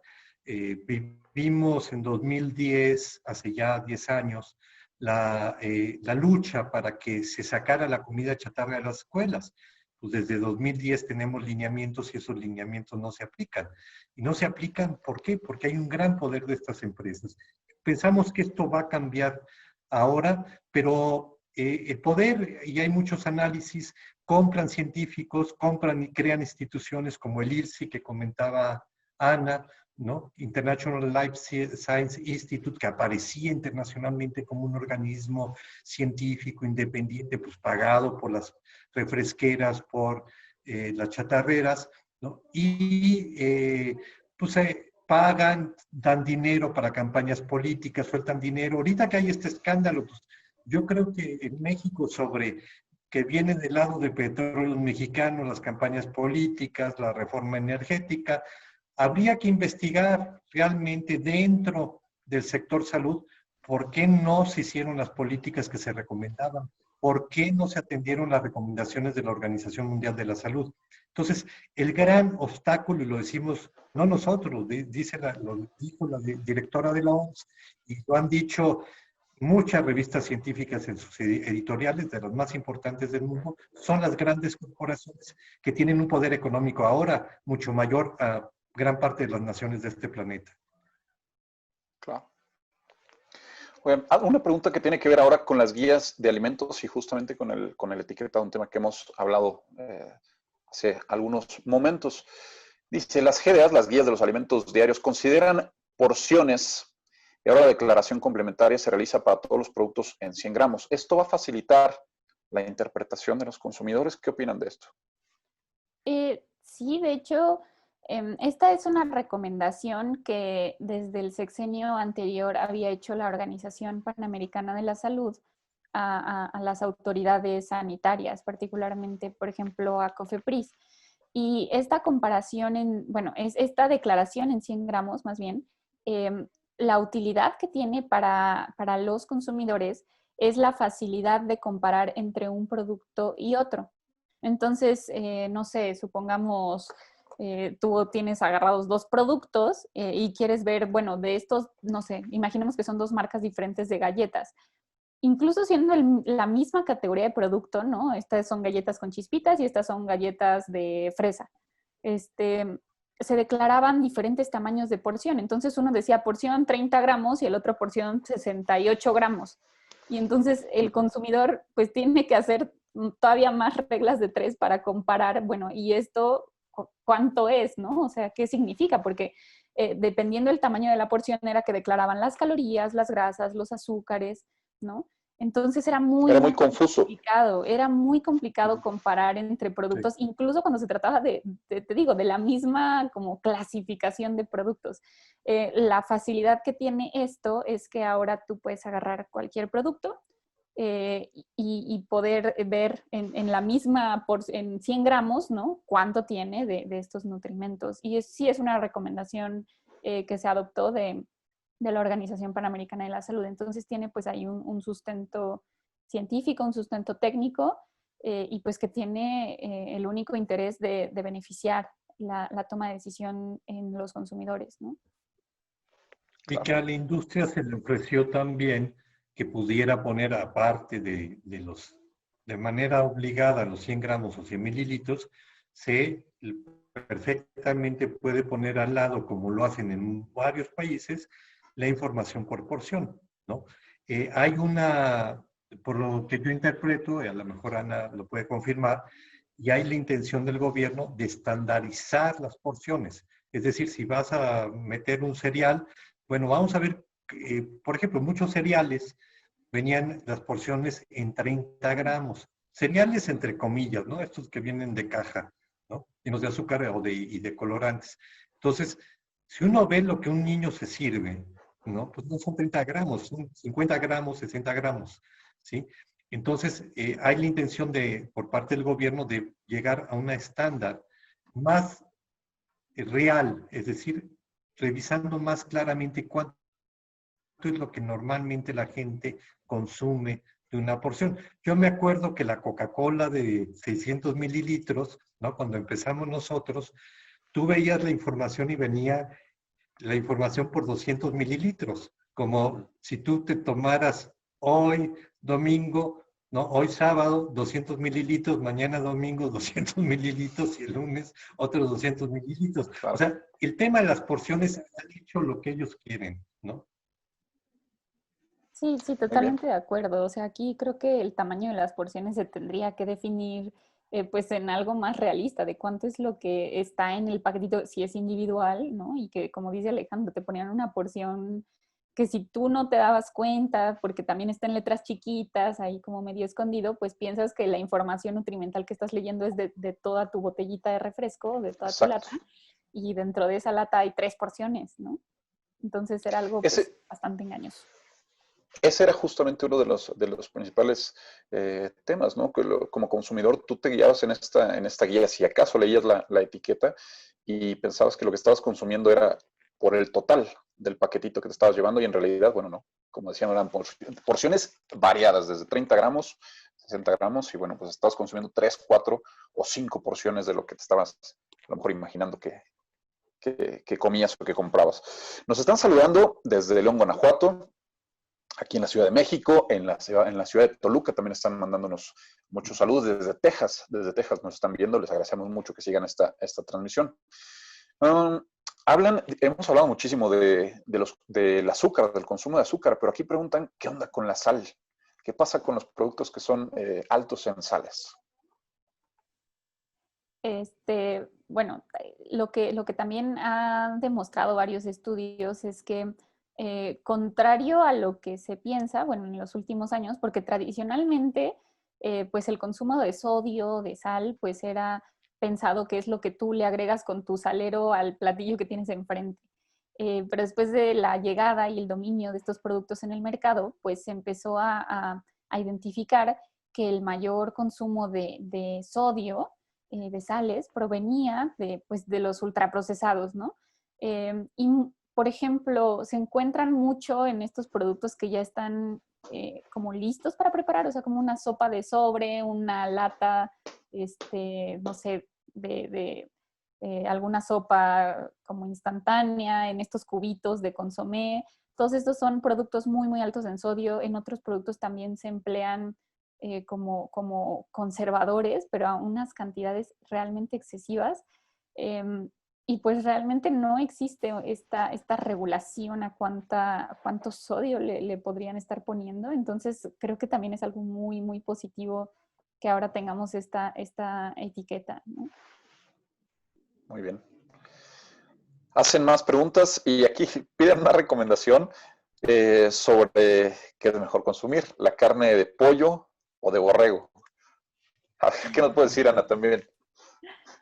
Pues no existe una recomendación así como de que el pollo sea mejor que el borrego. Creo que aquí Sí. entra como esta parte de pues consumir lo que está a nuestra disposición en nuestra localidad, nuestros gustos.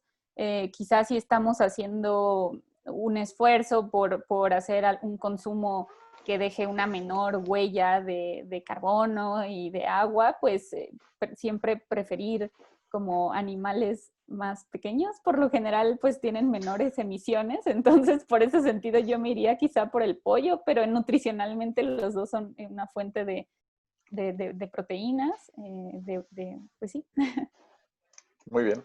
Y es importante esto que mencionas porque finalmente puedes consumir la carne que tú prefieras, la que más te guste. La cuestión es las cantidades que tú vas a estar consumiendo y bueno, pues también tener un balance, pues obviamente con verduras, otro tipo de alimentos, pero esto que mencionaste del impacto, la huella de carbono que estamos dejando al consumir qué tipo de carne, bueno, pues es bien, bien, bien importante. Si tú dices, bueno, pues voy a consumir a lo mejor este filete que viene importado desde Argentina o que viene importado, bueno, obviamente ahí estás teniendo un impacto mucho mayor a que si consumes la misma carne, pues a lo mejor del rastro local o del carnicero de la esquina, ¿no? Importante que también hagamos estas reflexiones nosotros, porque bueno, finalmente si estamos consumiendo más esta carne importada, va a haber más oferta y bueno, pues los impactos van a ser mucho mayores.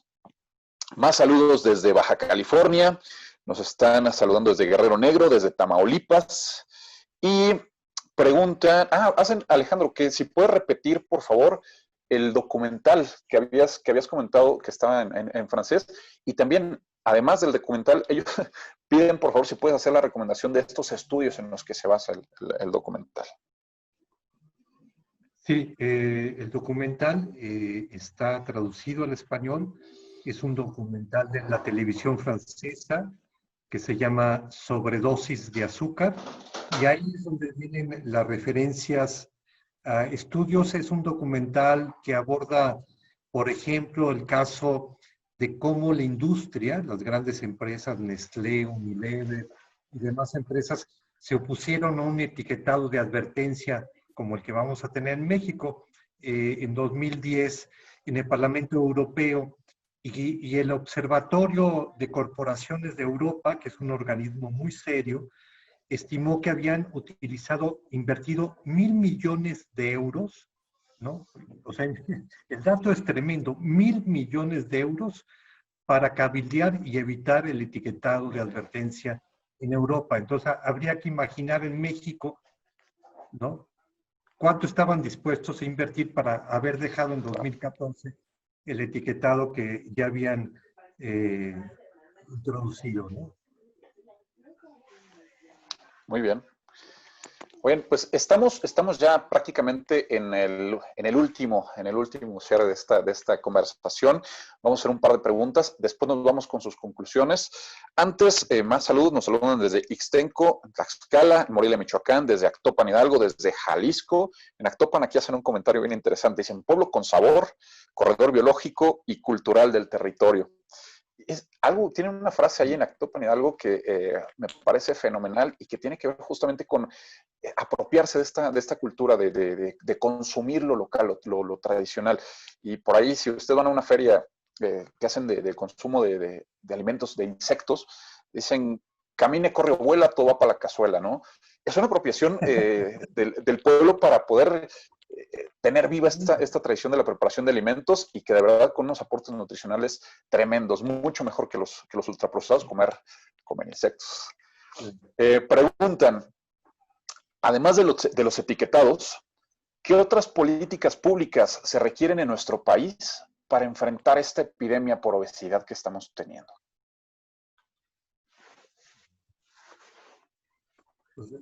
Sí, que comento. Creo que lo que viene es muy importante. Se dio la consulta de la modificación al reglamento de la Ley General de Salud en materia de publicidad. ¿Qué significa esto? Que hay una propuesta ya de no permitir ningún tipo de publicidad con elementos persuasivos dirigidos a los niños como personajes, concursos, premios, en ningún medio de comunicación. Es decir, no solamente en las etiquetas van a desaparecer estos personajes y estas promociones, sino también en la publicidad. No es todo lo que queremos ir más allá para que no se publiciten estos productos en ciertos horarios. Viene también, sabemos, una regulación ya efectiva, esperemos que ya por fin sea efectiva, de los alimentos y las bebidas en las escuelas, con toda una introducción en la materia, en la enseñanza de una buena alimentación. Entonces, eso es importante y lo que esperaríamos también es que el impuesto, por ejemplo, las bebidas azucaradas, que en México se puso de la mitad de lo que era recomendado, es decir, quedó a medias, 10%, pero lo interesante es que después de que se puso en México, vino en el Reino Unido, después vino en Portugal, vino en la India, vino en Filipinas, en 5 ciudades de Estados Unidos, y donde el impuesto ha sido mayor o igual a 20%, las reducciones han sido significativas, pero lo más importante es que donde los recursos se han hecho transparentes para ir dirigidos a poblaciones vulnerables, ¿no? El impuesto ha mostrado tener muchas cualidades, bajando el consumo y dando recursos para programas muy efectivos, y esto tiene que ir acompañado con lo que tú mencionabas. Hay que hacer todo un tipo de campañas, festivales, campañas en medios masivos para revalorar nuestros alimentos y nuestra cultura culinaria. Claro. Ana, ¿alguna opinión? Sí, no, totalmente de acuerdo con todo lo que menciona y bueno, creo que únicamente añadiría que pues también es necesario fortalecer las políticas de promoción y protección de la lactancia materna, que son pues el primer alimento que reciben los niños y las niñas y que se ha demostrado además que tiene efectos protectores en el muy largo plazo, es decir, efectos que se quedan con nosotros durante el resto de nuestra vida. Y es necesario protegerlos desde la política pública y que no sea una acción que recaiga únicamente sobre las mujeres, sin que tengan mecanismos institucionales sobre los cuales apoyarse para poder tener una lactancia pues feliz, ¿no? Eso por un lado, y por otro, pues también el uso de estos impuestos especiales, pues definitivamente, como bien menciona Alejandro, pueden reinvertirse de tantas maneras para que las comunidades tengan acceso a los alimentos que en verdad son saludables. Entonces, tenemos por un lado políticas que van a ayudar a que disminuya el consumo de productos ultraprocesados malsanos, pero también pues otras medidas que permitan el acceso constante y seguro a alimentos naturales o mínimamente procesados, ¿no? Muy bien. Nos piden aquí, por favor, miren, piden que hagamos otro programa de este mismo tema. O sea, los comentarios han estado interesantísimos, las preguntas variadas, y nos piden hacer una segunda versión de este programa. Nos saludan desde España, imagínense, nos están viendo desde muchas partes de México y del mundo entero. Nos piden también, por favor, que ustedes compartan sus páginas, las páginas y redes sociales donde podemos encontrarlos y donde podemos encontrar más información justamente de la que nos están compartiendo hoy en día. Bueno, las nuestras son www.elpoderdelconsumidor, así de corrido, elpoderdelconsumidor.org, y también estamos en conjunto con Ana y varias organizaciones en alianzasalud.org, y en Twitter y Facebook es El Poder del C, El Poder del C. Muy bien. Ana. Pues pueden encontrar más información de nosotros en Twitter. Estamos como @saludcriticamx. También pueden seguir las redes de Contrapeso. Estamos como @contrapesomx. Y creo que Alejandro lo mencionó, el Twitter de la alianza es @actúa por la salud. Entonces ahí pueden encontrar pues mucha información de diferentes organizaciones que pues estamos tratando estos temas directamente. Muy bien. Estamos por concluir ahora sí. Antes quiero agradecer a todos los que nos están siguiendo en esta transmisión de Facebook Live por el portal, por la página de la Conavio. Recordarles que cada sábado estamos teniendo, pues, primero la serie Naturaleza, nos nutrimos de naturaleza a través de la pantalla del 11 a la 1 de la tarde, termina 1:30. Inmediatamente después empezamos con estas charlas en directo con nuestros invitados. Y lo interesante, lo rico de esta charla es la posibilidad de poder hacerles preguntas directamente, que nos contesten pues todas sus inquietudes, todas sus dudas, como aquí lo hemos estado pues viendo en este día. Alejandro, Ana, a manera de conclusión en este programa, de todos los temas que hemos estado abordando, platíquenos, ¿qué les interesaría, qué les gustaría a ustedes que se lleven las personas que estuvieron siguiendo esta charla? Ana. Por favor, Ana. Okay, empiezo yo.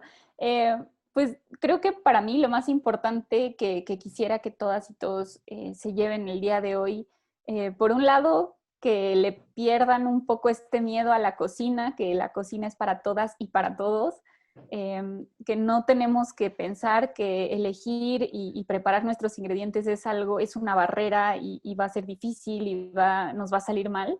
Y una vez que le pierdan ese miedo a la cocina, pues vamos a poder incorporar estos alimentos más saludables en nuestra vida y vamos a ver los resultados. Y pues invitarlos a todos a que consuman los productos que encuentran en su región, que exploren cuáles son las recetas y pues que no dejemos sobre todo morir la cultura culinaria del lugar a donde pertenecemos. Creo que es un sentido de pertenencia y de hacer comunidad muy, muy bonito que los ultraprocesados nos han estado quitando, han estado homogeneizando la dieta de todo el mundo y pues es una manera de mantener vivas nuestras tradiciones, nuestro pasado, ¿no? Entonces, pues creo que sería eso. Claro. Muy bien. Alejandro, ¿tu conclusión? Sí, que nuestra mejor medicina es nuestro alimento, que nuestro alimento es la salud. Y en estos tiempos recordar mucho que aquello que fortalece nuestro sistema inmunológico son las frutas, pero principalmente las verduras, ¿sí? Los cereales integrales, y necesitamos fortalecer el sistema inmunológico. En cambio, la comida chatarra debilita el sistema inmunológico, las bebidas azucaradas, las papitas, todas estas cosas generan procesos inflamatorios. Cuando esto se presenta de manera recurrente, hay un debilitamiento en nuestro sistema inmunológico. Entonces, hay que comer naturalmente, hay que dejar los ultraprocesados a un lado, ¿no? Pues de vez en cuando, ¿no? Si uno quiere unas papitas y eso. O sea, igual que decía Ana, ¿no? El azúcar para un postre, ¿no? Y que son parte de nuestra tradición también no está mal. El problema es que estemos comiendo pura comida que tiene una gran cantidad de azúcar, de grasas, de sodio, ¿no? Y que no nos está dando esos, en el caso de los vegetales, esos fitoquímicos, ¿no? Hay una cantidad de fitoquímicos que nos permiten generar defensas inmunológicas muy importantes, ¿no? Ese sería el mensaje y pues, recuperar esta cultura, ¿no? Proteger esta cultura culinaria y estos alimentos que hemos perdido, porque en nuestros grandes supermercados tenemos siempre las mismas cosas, pero los quelites, ¿no? Todos los alimentos regionales que podemos recuperar pues, son deliciosos, ¿no? Y son base de una gran cantidad de platillos, ¿no? Sí, por supuesto. Y esta ha sido una invitación recurrente en todos los programas de esta serie Naturaleza, nos nutrimos de naturaleza, donde justamente el tema del programa pasado había sido el rescate de los ingredientes tradicionales en la cocina mexicana. El programa que sigue también va a estar muy bueno. Vamos a hablar sobre alimentación y contaminación. O sea, ¿qué alimentos que estamos consumiendo tienen altos niveles de contaminación? Y muchas veces no lo sabemos. Es un tema que también vamos a estar aquí tratando. Interesante. El siguiente, conservación y patrimonio del gastronómico y políticas públicas. El objetivo de estos programas es justamente el ejercicio que estamos haciendo el día de hoy. Hacer esta reflexión entre pues, nuestras decisiones y el impacto que tiene directamente en nuestra salud, en nuestro organismo, pero también en el medio ambiente y pues, en la naturaleza donde nosotros estamos viviendo. Alejandro Calvillo, Ana Larrañaga, les agradezco mucho esta charla. Les envían muchas felicitaciones, pues el tema ha sido bastante interesante, ha generado muchos buenos comentarios por parte de quienes nos siguieron, a quienes nos estuvieron siguiendo en vivo y bueno, hicieron llegar sus comentarios. Les agradecemos también mucho. Muchos de ellos pues, quedaron aquí pues, pendientes de hacerse, obviamente por los tiempos y por toda la gran cantidad de comentarios que estuvieron haciendo, pero bueno, pues les agradecemos mucho, los invitamos a que compartan este programa para que nos sigan el próximo sábado y bueno, pues sigamos debatiendo y aprendiendo de nuestros ponentes. Una vez más les agradezco muchísimo, Ana, Alejandro. Gracias a ustedes, Alejandro, Carlos y a todo el equipo Iconavio. Gracias, fue un gusto estar aquí platicando un ratito con todos ustedes. Muy bien, yo simplemente les recuerdo, el próximo sábado en punto de la 1 de la tarde, Naturaleza, nos nutrimos de la naturaleza a través de la pantalla de Canal 11, inmediatamente después, 1:30 de la tarde, y bueno, pues aproximadamente 1 hora de charla aquí en el portal de Facebook de la Conavio, una charla completamente en vivo. Muchas gracias y nos vemos el próximo sábado.